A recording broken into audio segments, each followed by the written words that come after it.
Buongiorno a tutti. Il nome di François Dolbeau, che oggi è qui con noi, non ha bisogno di presentazioni. Mi limiterò a richiamare solo alcune delle sue coordinate intellettuali.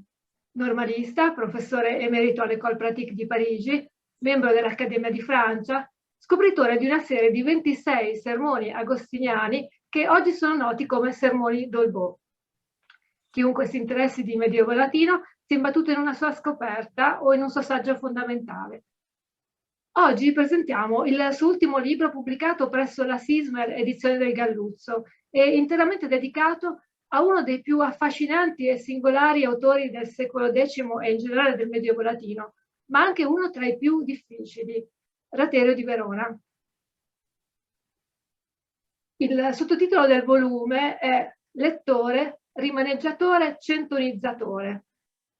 Ora io immagino che Raterio ne sorriderebbe compiaciuto, riconoscendo delle caratteristiche di una sintonia perfetta col suo stile ricercato. È un tricolon in omoteleuto con gradazione sillabica ascendente, ma dichiara soprattutto una precisa scelta di campo, non il Raterio storico, pedina bizzarra e imprevedibile sullo scenario politico del mondo ottoniano, non il Raterio scrittore, introspettivo, originale, talora apparentemente sull'orlo di una crisi di nervi, ma il profilo intellettuale di un coltissimo monaco e vescovo del secolo X. Ora la mia domanda per lei è: chi è il suo Raterio? Ratier de Vérone, mort en 974, est l'un des premiers lettrés médiévaux dont nous pouvons retracer en détail l'activité intellectuelle. Les notes qu'il a laissées dans ses livres, les multiples citations dont il a enrichi ses ouvrages, ses remarques de caractère autobiographique permettent de le saisir en plein travail et d'en esquisser le portrait dans toute sa complexité. Il s'agit d'un écrivain exceptionnellement cultivé, le premier notamment depuis la fin de l'Antiquité à avoir lu le poète Catulle. Il s'agit aussi d'une forte personnalité qui a suscité des oppositions tout aussi fortes. Sa vie elle-même est un roman et pourrait servir de commentaire aux illustrations médiévales des roues de la fortune. Ratier de Vérone, qu'on appelle aussi de Liège, a tout connu. D'abord la tranquillité monacale en Belgique, puis l'exil en Italie. Une promotion au siège épiscopal de Vérone, conclue par un long séjour en prison et en résidence surveillée. Un retour sur le siège de Vérone, terminé par une expulsion. Une fonction de précepteur à la cour impériale, récompensée par l'archevêché de Liège et suivie d'une nouvelle et rapide éviction. Enfin, un troisième et dernier séjour comme évêque de Vérone, achevé par une démission forcée et un retour peu glorieux et conflictuel en Belgique. Malgré ces péripéties, ou peut-être grâce à elles, il fréquenta les meilleures bibliothèques de l'époque, au monastère bénédictin de Lobbes, en Hainaut, où il reçut sa formation, puis à Vérone, Bobbio, Laon, Reims, Cologne, Liège, et sans doute encore dans bien d'autres lieux. Il profita de son emprisonnement pour entamer la rédaction de son chef-d'œuvre, Les Praeloquia, un traité destiné à offrir un chemin de conversion à tous les types de chrétiens, maîtres ou esclaves, riches ou pauvres, rois ou évêques. Les conflits auxquels il fut mêlé du fait de son caractère ou d'une situation politique confuse sont à l'origine de la plupart de ses autres œuvres où il n'hésite pas à se mettre en scène avec une verve de satiriste. Mais ce qui m'a le plus fasciné chez Ratier est son processus de création littéraire, la façon dont il annotait ses livres afin de nourrir la rédaction de ses propres textes qui n'ont pourtant rien d'impersonnel. Il est l'un des rares lettrés du Moyen-Âge dont on possède ce que la critique moderne appelle des avant-textes, c'est-à-dire des matériaux non destinés au public, préparant une œuvre définitive, Par là même, on force en quelque sorte son intimité. Anche per chi non si interessi specificamente di Raterio, il libro è fondamentale sul piano metodologico. Vi si trovano infatti tutti i principali campi di ricerca della nostra disciplina. L'edizione critica con un edizio princeps, e qui si pesa immediatamente la naturalezza di un metodo consolidato, la Quellenforschung, la ricerca delle fonti, la storia editoriale condotta magistralmente sulla storia delle biblioteche, la scoperta e lo studio degli autografi, la critica di autenticità e la critica di attribuzione. Alla critica di attribuzione, l'emozionante ricerca di quella chiave, come lei ha scritto, che per sua natura non può che aprire un numero limitato di serrature, è in particolare dedicata all'ultima sezione del suo volume. E si tratta di una sfida, io direi di una sfida vinta. Ci può raccontare di Sermones Monacenses? Les Sermones Monacenses sont aujourd'hui conservés à Munich, d'où leur nom latin. Mais au Moyen-Âge, ils étaient conservés à Freising, en Bavière, dont l'évêque Abraham avait séjourné en Italie du Nord, où il avait noué des liens avec Ratier. Ces textes anonymes, au nombre de 17, se lisent dans 2 recueils qui renferment aussi des œuvres composées par Ratier durant son 3e et dernier séjour à Vérone.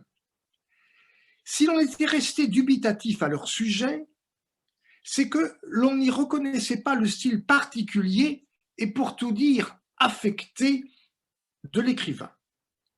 J'ai montré que ces 17 sermons étaient en substance des centons patristiques, c'est-à-dire des montages de citations plus ou moins longues, empruntés à des pères de l'Église comme Augustin, le pape Léon et surtout Grégoire le Grand à travers l'anthologie de Taillon de Saragosse. Il était donc impossible d'y trouver le style de Ratier.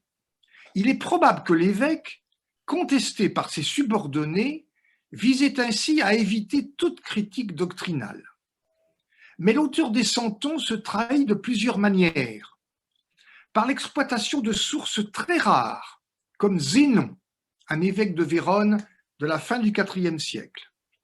Par le lien qu'on peut établir entre des notes autographes de Ratier sur les livres de sa bibliothèque et certaines des citations insérées. Par l'emploi de termes caractéristiques dans les rares phrases de transition. Par le recours enfin à certains thèmes obsessionnels comme l'infériorité des coutumes par rapport aux lois canoniques. Les Sermones Monacenses, si leur authenticité devait être désormais acceptée par la critique, enrichissent beaucoup l'héritage culturel de Ratier. Bene. Negli studi rateriani i suoi saggi segnano un prima e un dopo. Claudio Leonardi, alla cui memoria il volume è dedicato, nel tracciare nel 1988 un bilancio degli studi rateriani, aveva immediatamente colto la novità del suo taglio critico, che poneva l'accento sulla ricerca delle fonti e sul ruolo fondamentale svolto dai testi patristici nell'opera di Raterio. Un tema quest'ultimo che gli era particolarmente caro, a cui dedicherà uno dei suoi ultimi interventi, scritto in treno tra Firenze e Lodi, che aveva per titolo una domanda: esiste un Medioevo dei padri?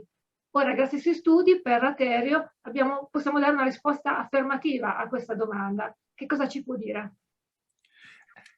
On a longtemps privilégié les sources classiques de Ratier, Plaute, Catulle, Cicéron, le Pseudo-Sallust, Horace, Perse, etc. En fait, Ratier est avant tout un lecteur assidu des pères de l'Église. Mais sa lecture ne ressemble guère à la nôtre. C'est une lectio divina qui est méditation, rumination et finalement appropriation. C'est une lecture active, associée à des prises de notes diversifiées, comme des signes attirant l'attention sur un passage, des mots rares, des formulations relevées en marge, des efforts pour dégager un squelette argumentaire. Le point de départ en est la méditation sur les extraits qu'utilisait la liturgie des heures monastiques, ce que Ratier partage avec nombre d'autres lettrés. Mais sa curiosité intellectuelle, son avidité de lecteur, il écrivait de lui qu'il avait toujours le nez dans les livres, l'ont poussé beaucoup plus loin que la plupart dans la quête de traités abstraits ou de faible diffusion étrangers à la liturgie. Au-delà des notes qu'on trouve dans ses livres, ses méditations l'ont amené à confectionner des florilèges dont il s'est approprié ensuite les passages les plus significatifs dans la rédaction de ses œuvres personnelles. Les pères de l'Église, comme l'avait bien vu Claudio Leonardi, constituent sans aucun doute l'horizon intellettuel e doctrinale de Ratier. Benissimo. Un'ultima domanda è rivolta non allo specialista ma al maestro. Raterio mostra la chiara consapevolezza che i suoi scritti siano per pochi o per nessuno. Quis leget ec? Chi li leggerà? Ripete citando Persio. E citando Svetonio sottolinea come i suoi libri non abbiano né amici né nemici. C'è in questo naturalmente una fortissima componente topica, ma la scarsa popolarità delle opere rateriane è documentata anche dalla tradizione manoscritta che si fonda spesso su un unico testimone. E allora, per chi ci sta seguendo, perché leggere oggi Raterio? Vous avez raison de souligner la faible diffusion des œuvres les plus significatives de Ratier. Certes, celui-ci a été reconnu de son vivant en raison de sa science et de son éloquence. Son filleul Folquin, abbé de l'Aube, le désigne comme le premier parmi les philosophes du palais impérial, c'est-à-dire de la cour d'Othon Ier, l'empereur romain germanique. Mais il est vrai que son souvenir s'est vite estompé et que ses livres, lettres et sermons ont cessé d'être copiés dès le siècle suivant. En cela d'ailleurs, Ratier ne se distingue pas de la quasi-totalité des lettrés médio-latins du Xe siècle, un siècle moins catastrophique qu'on ne l'a dit, mais peu propice au développement de grands centres d'enseignement et de culture. Pour être sincère, je ne crois pas qu'au XXIe siècle, ces œuvres soient destinées à retrouver une très grande audience. Mais l'homme, par sa destinée étonnante, l'écrivain, du fait de son style élaboré, le penseur, grâce à ses idées sur la réforme ecclésiastique et sur la condition de l'homme pécheur, mérite plus qu'une note de bas de page dans le grand récit de l'histoire européenne. Mon livre aborde essentiellement les fondations de sa création littéraire et de sa pensée, mais le lecteur qui s'aventure dans la lecture de ses œuvres majeures, c'est-à-dire les Praeloquia, le Dialogus Confessionalis, la Phrénésis, est confronté à une personnalité complexe et largement énigmatique, beaucoup plus riche que celle de la majorité des lettrés médiévaux. D'ailleurs, appelée Phrénésis ou folie, l'une de ses œuvres le classe déjà hors concours. Merci de vos questions et j'espère que les réponses vous ont en partie au moins satisfaites. Io ascolterei ancora a lungo, ma purtroppo dobbiamo concludere allora. Io concluderei allora dicendo che si tratta di un libro la cui scrittura è chiara ed elegante, senza una parola di troppo, ma presa come modello. I ragionamenti sempre cristallini e sviluppati in modo geometrico appassionano il lettore. Insomma, è un libro bellissimo. Grazie ancora professore e grazie a tutti per l'attenzione. Merci à vous aussi.